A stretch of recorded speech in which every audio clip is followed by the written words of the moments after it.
अस्सलामुअलैकुम, बोल न्यूज में खुशामदीद। मैं हूं शाइस्ता शहजाद। मैं हूं मोहम्मद कामरान और मैं हूं सुमैया रिजवान। हेडलाइंस आपने जानी, बुलेटिन में बात होगी। नून लीग का प्रोपेगेंडा फेल, कप्तान का मौकिफ दुरुस्त, इंतखाबात की तैयारी, मुकदमे पर मुकदमा और मुल्तान में अबरार का बड़ा वार। बुलेटिन के आगाज में आपको अहम खबर देंगे। सिंध पुलिस आजम सवाती की गिरफ्तारी के लिए कोयटा पहुंच गई है। सिंध पुलिस खुसूसी तैयारी में आजम सवाती को गिरफ्तार करने पहुंची है। सिंध पुलिस ने आजम सवाती पर 13 मुकदमा कायम कर दिए हैं। आजम सवाती को किसी भी वक्त सिंध पुलिस गिरफ्तार करके लेके जा सकती है। आजम सवाती पर बलूचिस्तान में 2 मजीद मुकदमात सामने आ गए हैं। रिहाई के अहकामात के बावजूद आजम सवाती अभी भी पुलिस की हिरासत में हैं। इसी हवाले से बात करेंगे। साहबजादे आजम सवाती उस्मान सवाती हमारे साथ मौजूद हैं। उस्मान साहब, बहुत शुक्रिया। एक तरफ तो रिहाई आते हैं, 2 मुकदमात और दर्ज कर लिए जाते हैं और सिंध पुलिस पहुंच गई है। आप क्या कहेंगे, क्या सूरत हाल है? जी अस्सलाम वालेकुम जी। वालेकुम सलाम। देखें जी, ये तो कानून की आईन की जो है मजाक उड़ाया जा रहा है जिधर भी जा रहे हैं। कल आज इस तरह हुआ है कि कराची हाई कोर्ट में पिटिशन भी फाइल की गई थी कि जितने एफआईआर हमारे पास सिंध के हैं इस हवाले से, और जज ने जो है सख्त अहकाम जो है जारी किया था कि मजीद कोई एफआईआर ना हो, और सबको जो है तलब किया कि 22 तारीख को आप सारे आ जाएं, अपने जो है डॉक्यूमेंट्स वगैरह ले आएं एफआईआर के मुतालिक, ताकि इस पे प्रॉपर हियरिंग्स हो। आज जो बलूचिस्तान हाई कोर्ट में जो हियरिंग हुई है, अगर जज के रिमार्क्स सुने जाएं वहां से, तो उससे क्लियर पता लगता है कि जज साहब जो है पुलिस को कह रहे हैं कि यार आप क्यों जो है इस तरह के काम कर रहे हैं जब आपको पता भी है ये गलत है। एक एफआईआर ऑलरेडी दर्ज हो चुकी है इस्लामाबाद में, ये पिंडी में जो है तकरीर हुई है, पूरे पंजाब में कोई एफआईआर दर्ज नहीं हुई, लेकिन बलूचिस्तान में एफआईआर दर्ज हो रही है, सिंध में एफआईआर दर्ज हो रही है, and there is no stop to this. पूरा जो है मजाक उड़ाया जा रहा है कानून का, एंड पुलिस वाले जो हैं वो बिल्कुल जो है इसको एज इज फॉलो कर रहे हैं जिस तरह उनको पीछे से ऑर्डर्स आ रहे हैं। अच्छा, and we are dealing with it as we go. सही है, बहुत शुक्रिया आपका। उस्मान सवाती साहबजादे आजम सवात गुफ्तगू कर रहे थे। बरतानवी सहाफी डेविड रोज ने नून लीग के गुब्बारे से हवा निकाल दी। ट्वीट में कहा कि जारी करदा माजरत सिर्फ एक नुक्ते पर है, और वो ये है कि नैब ने मिस्टर शरीफ पर इमदाद की चोरी का कोई इल्जाम आयद नहीं किया। उन्होंने कहा कि डेली मेल ने मनी लॉन्ड्रिंग दीगर इल्जामात वापस नहीं लिए। अखबार ने मिस्टर शरीफ और मिस्टर यूसुफ के मुकदमे के अखराजात या हर्जाने की कोई अदायगी नहीं की। हमने अपने दिफा में जो जवाबात पेश किए, शहबाज शरीफ और मिस्टर यूसुफ ने उनका जवाब नहीं दिया, जो कि अंग्रेजी कानून के तहत जरूरी है, इसलिए हम अपने मौक़िफ़ पर कायम हैं। नून लीग का प्रोपेगेंडा फेल हो गया। बरतानवी सहाफी डेविड रोज ने नून लीग को आईना दिखा दिया, बोलती बंद कर दी, नून लीग के गुब्बारे से हवा निकाल दी। ट्विटर पर डेविड रोज ने मुख्तलिफ ट्वीट्स में कहा, जारी करदा माजरत सिर्फ एक नुक्ते पर है, और वो ये है कि नैब ने मिस्टर शरीफ पर इमदाद की चोरी का इल्जाम आयद नहीं किया। डेविड रोज ने वजाहत की कि डेली मेल ने मनी लॉन्ड्रिंग दीगर इल्जामात वापस नहीं लिए। उन्होंने कहा कि डेली मेल से मिस्टर शरीफ और मिस्टर यूसुफ को मुकदमे के अखराजात या हर्जाने की कोई अदायगी नहीं की। डेविड रोज का कहना है कि हमने अपने दिफा में जो जवाबात पेश किए, शहबाज शरीफ और मिस्टर यूसुफ ने इनका जवाब नहीं दिया, जो कि अंग्रेजी कानून के तहत जरूरी है, इसलिए हम अपने मौक़िफ़ पर कायम हैं। उन्होंने कहा, शहबाज शरीफ और मिस्टर यूसुफ ने अपने दावों से मुताल्लिक मामला तय कर लिए, इसलिए ये केस अब खत्म हो चुका है। और नून लीग ने फैसले की मर्जी से तशरीह की। बरतानवी सहाफी डेविड रोज ने असल खबर दे दी। बोल से गुफ्तगू में फवाद चौधरी का कहना था कि नून लीग का प्रोपेगेंडा 24 घंटे में बेनकाब हो गया। शहबाज शरीफ को करप्ट साबित करने के लिए किसी गवाही की जरूरत नहीं, इनकी सारी सियासत पैसे साजिश के गिर्द घूमती है। फवाद चौधरी का कहना था कि जंग ग्रुप की लंदन और पाकिस्तान की खबरें अलग होती हैं। इस वाकये में डेविड है, इन्होंने अपनी पूरी ट्वीट करके जो एक बयानिया, जो एक असल खबर है वो आप दे दी है। 24 घंटे से भी कम वक्त में जो इनका एक प्रोपेगेंडा था वो बिल्कुल बैठ गया है। नवाज शरीफ या शहबाज शरीफ को करप्ट साबित करने के लिए इंग्लिश कोर्ट की कितनी की गवाही चाहिए, हर आदमी को पहले ही पता है। और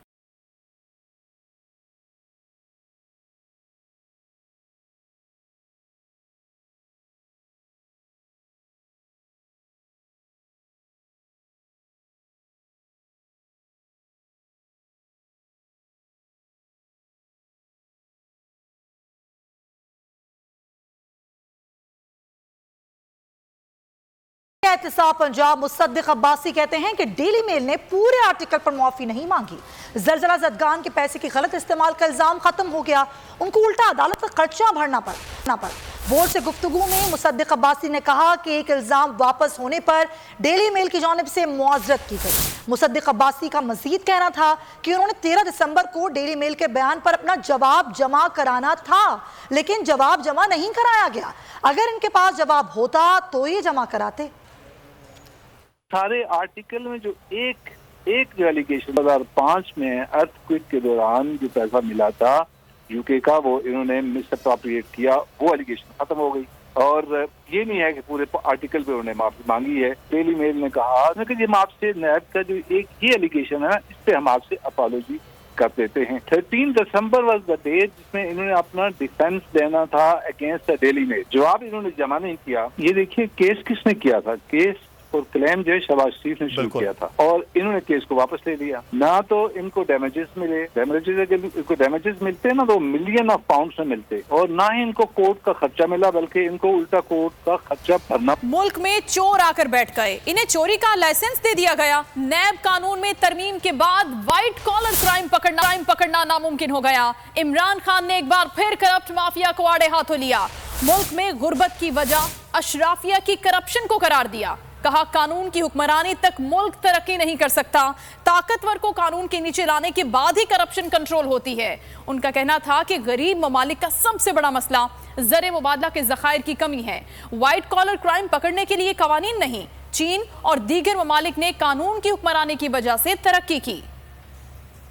इस मुल्क की जो एलीट जो 30 साल से इस मुल्क के ऊपर हुकूमत कर रही थी, हमारी बदकिस्मती देखें कि उन्होंने आते साथ ही असेंबली के अंदर नैब के कानून की अमेंडमेंट्स किए और उस अमेंडमेंट से पहले ही मुश्किल था व्हाइट कॉलर क्राइम पकड़ना। ताकतवर जब मुल्क का पैसा चोरी करता है, अरबों में होता है, तो उसको बाहर भेजना पड़ता है। तो दूसरी तरह नुकसान होता है मुल्क। एक कि वो पैसा अगर वो मुल्क में रहे तो वो उसे नौकरियां हो सकती हैं, उसे सेहत तालीम पे पैसा खर्च हो सकता है, और दूसरा कि जब वो मुल्क से बाहर जाता है तो वो डॉलर्स लेके बाहर पैसा भेजना पड़ता है। इसका मतलब जो सबसे बड़ा मसला गरीब मुल्कों का ये भी है कि उनके पास फॉरेन एक्सचेंज रिजर्व्स कम है, उनकी करेंसी मजबूत नहीं है, ये मजीद करेंसी को कमजोर कर देते हैं। तो इसीलिए मुल्क गरीब हो जाते हैं अशराफिया की करप्शन की वजह से।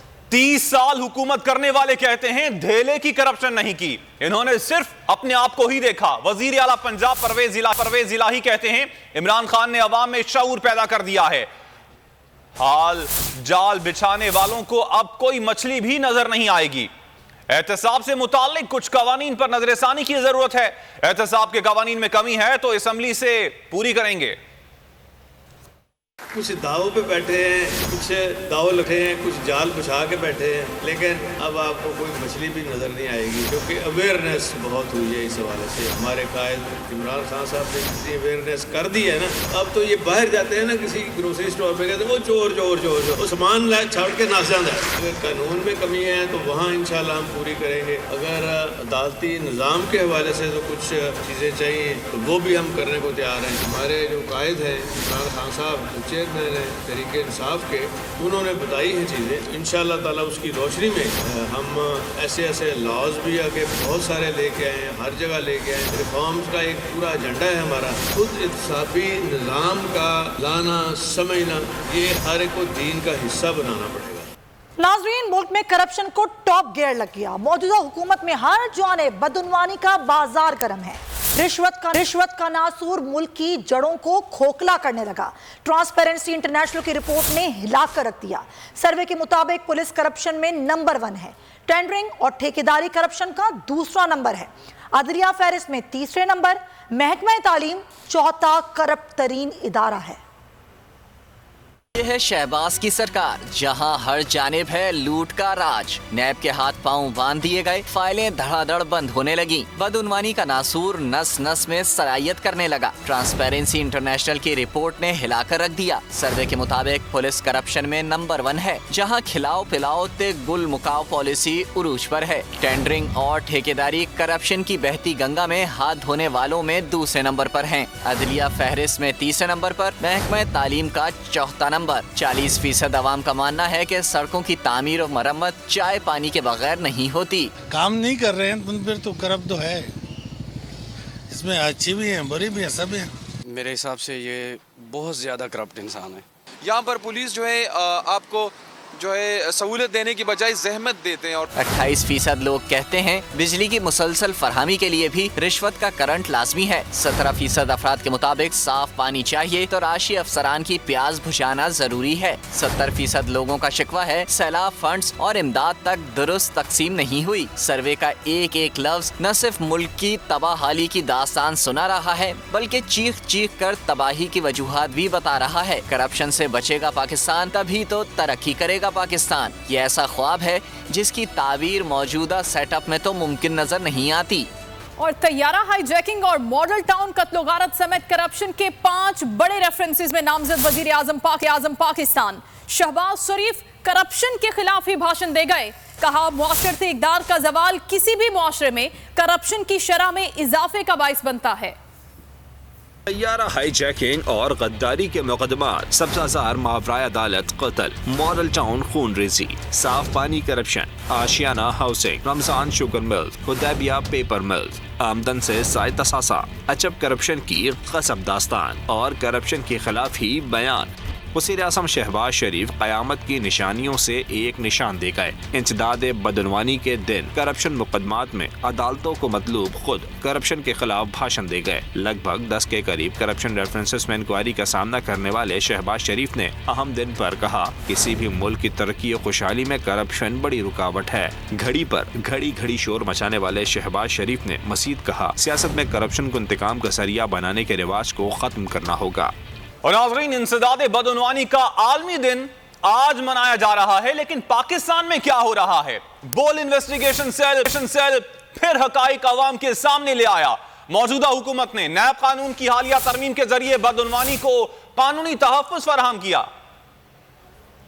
बदउनवानी नहीं जुर्म, पाकिस्तान में करप्शन, चोरी, लूटमार का बाजार गर्म। 9 दिसंबर आलमी दिन बराए इंसदाद बदउनवानी के तौर पर मनाया जाता है, लेकिन पाकिस्तान बदउनवानों के लिए जन्नत बन चुका है। इत्तेहादी हुकूमत ने नैब तरमीम के जरिए बदउनवानी को तहफ़्फ़ुज़ फराहम किया। बोल इन्वेस्टिगेशन सेल हकाइक अवाम के सामने ले आया। एहतसाब अदालतों ने वज़ीर आज़म शहबाज शरीफ, आसिफ सरदारी, मौलाना फजल रहमान, यूसुफ रज़ा गिलानी और राजा परवेज अशरफ समेत दीगर मुल्ज़िमान के खिलाफ 50 से रेफरेंसेस अदालती दायरा अख्तियार खत्म होने पर नैब को वापस कर दिए। हालिया तरमीम से मजमूई तौर पर 755 मुकदमात इंक्वायरी जबकि 292 मुकदमात तफ्तीश की स्टेज पर मुतासर होंगे। 510 मुकदमात ऐसे हैं जिनमें मुबैना बदउनवानी की रकम 500 मिलियन रुपए से कम है। 168 मुकदमात ज़ाहिर आमदन से ज़ायद असासों से मुताल्लिक हैं। 213 मुकदमात अखराजात के नाजायज इस्तेमाल के हैं। 79 मुकदमात का ताल्लुक धोखाधड़ी से है। गुज़िश्ता माह नैब ने वज़ीर आज़म शहबाज शरीफ के खिलाफ 2 मुकदमात की इंक्वायरियाँ बंद करने की मंजूरी दी। गवर्नर पंजाब बलीगुर रहमान, वज़ीर दाखिला राना सनाउल्लाह, नून लीगी रहनुमा शहनवाज रांझा और राना मशहूद के खिलाफ भी इंक्वायरियाँ बंद करने की मंजूरी दी गई है। यहाँ पर आपको अहम खबर देंगे। सेनेटर आजम सवाती को सिंध पुलिस ने कोयटा से गिरफ्तार कर लिया है। आपको हमने इस हवाले से पहले भी आगाह किया था कि सिंध पुलिस पहुंच चुकी है और अब खबर यह है कि सिंध पुलिस ने आजम सवाती को अब गिरफ्तार कर लिया है कोयटा से, जिस पर 13 मुकदमात आजम सवाती पर कायम किए गए थे। इससे पहले बलूचिस्तान हाई कोर्ट ने यह हुक्म दिया था कि आजम सवाती को रिहा किया जाए, लेकिन उसके साथ साथ मजीद मुकदमात भी दर्ज किए गए थे और अब सिंध पुलिस पहुंची थी आजम सवाती को गिरफ्तार करने के लिए और सिंध पुलिस ने 13 मुकदमात कायम किए थे और अब सिंध पुलिस ने सेनेटर आजम सवाती को कोयटा से गिरफ्तार कर लिया है। आपको अहम खबर के हवाले से आगाह कर रहे हैं। सेनेटर आजम सवाती जिनको कोयटा से सिंध पुलिस ने गिरफ्तार किया है। सिंध पुलिस ने आजम सवाती पर 13 मुकदमात कायम किए। सेनेटर आजम सवाती जिन पर आज बलूचिस्तान हाई कोर्ट की तरफ से हुक्म आया था कि उनको रिहा किया जाए, लेकिन उनकी रिहाई से पहले ही मुकदमात दर्ज होना शुरू हुए। कुछ मुकदमात बलूचिस्तान में दर्ज हुए, कुछ सिंध पुलिस ने दर्ज किए। सिंध पुलिस ने 13 मुकदमात कायम किए और अब खबर यह है कि सिंध पुलिस ने सेनेटर आजम सवाती को कोयटा से गिरफ्तार कर लिया है। सिंध पुलिस अब इनको लेकर जाएगी। इससे पहले हमने आपको खबर दी थी कि सिंध पुलिस पहुंच गई है सेनेटर आजम सवाती को गिरफ्तार करने के लिए और अब सिंध पुलिस ने सेनेटर आजम सवाती को कोयटा से गिरफ्तार कर लिया है। 13 मुकदमात सिंध पुलिस ने कायम किए हैं, 2 मजीद मुकदमात कोयटा में कायम किए गए हैं और आज ही बलूचिस्तान हाई कोर्ट की जानिब से हुक्म आया था कि सेनेटर को रिहा किया जाए, लेकिन उनकी रिहाई से पहले ही मजीद मुकदमात दर्ज किए गए और से कुछ ही देर पहले उनके बेटे ने भी बोल न्यूज़ से गुफ्तगू की। उन्होंने कहा कि सबसे बड़ी रुकावट यही है कि उनकी रिहाई के अहकामात आते हैं, लेकिन उससे पहले उन पर मुकदमात मजीद दर्ज कर दिए जाते हैं। 13 मुकदमात जो कि सिंध पुलिस ने दर्ज किए और अब सिंध पुलिस ने आजम सवाती को कोयटा से गिरफ्तार कर लिया है। अब उनको यहाँ से लेकर जाया जाएगा सिंध, और अब ये सूरत हाल है जिन पर आजम सवाती मुख्तलिफ शरह मुकदमात का सामना कर रहे हैं। गिरफ्तार थे, आज ही उनकी रिहाई के अहकाम जारी हुए थे, लेकिन आज ही बलूचिस्तान में ही 2 मुकदमात दर्ज किए गए। सिंध पुलिस ने 13 मुकदमात दर्ज किए और सिंध पुलिस पहुंच गई थी आजम सवाती को गिरफ्तार करने के लिए। और अब खबर यह है कि सिंध पुलिस ने सेनेटर आजम सवाती को गिरफ्तार कर लिया है कि गिरफ्तारी कोयटा से अमल में लाई गई है। वकील आजम सवाती सुहेल हमारे साथ मौजूद है, उनसे बात करते हैं। सुहेल, क्या सूरत हाल है? 13 मुकदमा सिंध में, 2 मजीद मुकदमा बलूचिस्तान में, और अब गिरफ्तार भी कर लिया गया सेनेटर साहब को। जी, हमारी इंफॉर्मेशन के मुताबिक उनको सिंध पुलिस ने अरेस्ट किया है और उनको शिफ्ट कर दिया गया है सिंध में। अच्छा। और हम बेसिकली कोई हमारे नॉलेज में अभी तक 7 FIR हैं सिंध की, लेकिन मोस्ट प्रॉब्ली शायद इससे भी ज्यादा हों। 13 मुकदमात हैं सिंध पुलिस के। जी, हमारे पास जो डॉक्यूमेंटेड फॉर्म में जो चीज आई है मैं उसकी बात आपको कर रहा हूँ। ओके। और बाकी इसके अलावा अगर जो है तो वो डॉक्यूमेंटेड में आएंगे तो हम शेयर कर देंगे। सुहेल साहब, आप ये बताइए कि आज ही बलूचिस्तान हाईकोर्ट ने हुक्म दिया कि रिहा किया जाए। आज 3 मुकदमात दर्ज होते हैं बलूचिस्तान में। ये जो 7 जिसकी आप डॉक्यूमेंटेशन की बात करें, हमारे पास 13 का फिगर है, ये कब किए गए मुकदमात दर्ज सिंध पुलिस की जानिब से? ये बेसिकली जो इनकी अकरेंस थी वो 26 की थी, 26 नवंबर की, और ये सारी की सारी FIR उसी टेन्योर में हुई हैं जो आज भी बलूचिस्तान हाई कोर्ट में क्वेश्चन के ऑर्डर होने के बाद जो FIR सरफेस के ऊपर आई वो भी 26 की ही थी। और इन्होंने वो FIRs को दबा के रखा हुआ था और इसी दिन के लिए कि जैसे यहाँ से वो FIR क्वाइश होंगी तो हम उसको सर्विस पे लाएंगे। और इसी तरह जो सिंध की FIRs हैं वो भी मोस्ट प्रॉब्ली इसी तरह ज़्यादा हो सकती हैं, और वो जो है 26-27 ही की FIRs होंगी। 27 और 26 नवंबर की FIRs थी, तो उसके लिए आपने रुजू किया था कि इनको कब्ल गिरफ्तारी जो है वो ज़मानत मिल जाए। ज़ाहिर आप वकील हैं उनके, तो क्या कुछ आपकी तरफ से किया गया? हमने ऑलरेडी जो FIRs हमारे नॉलेज में आई, हमने उसके लिए question petition Sindh high court में फाइल कर दी और वो सिंध हाई कोर्ट ने एडमिट करके IG सिंध को नोटिस भी जारी कर दिए और उसमें नेक्स्ट डेट 22 दिसंबर के लिए फिक्स कर दिया कि वो आके अपना स्टांस पेश करें इन सारी FIRs के लिए। तो अभी रिमेनिंग जो चीज़ें हमारे पास सरफेस पे आती जाएंगी हम उसके लिए भी सिंध मूव करेंगे। ठीक है जी, बहुत शुक्रिया। वकील आजम सुहेल खान साहब गुफ्तगू कर रहे थे बोल न्यूज़ से। अगर आपको ये वीडियो पसंद आई है तो हमारे चैनल को सब्सक्राइब करें और बेल आइकन पर क्लिक करें।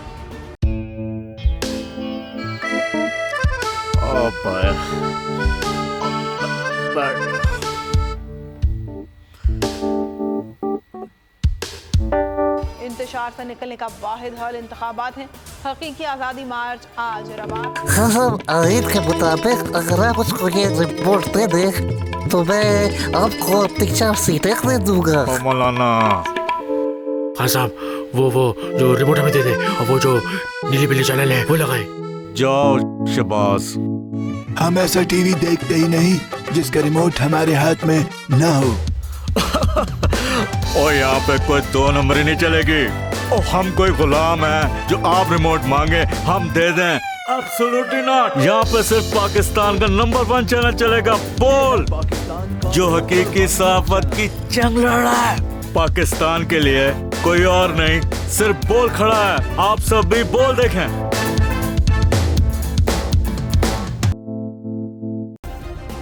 सब्सक्राइब करें और बेल दबाएं ताकि कोई खबर रह न जाए।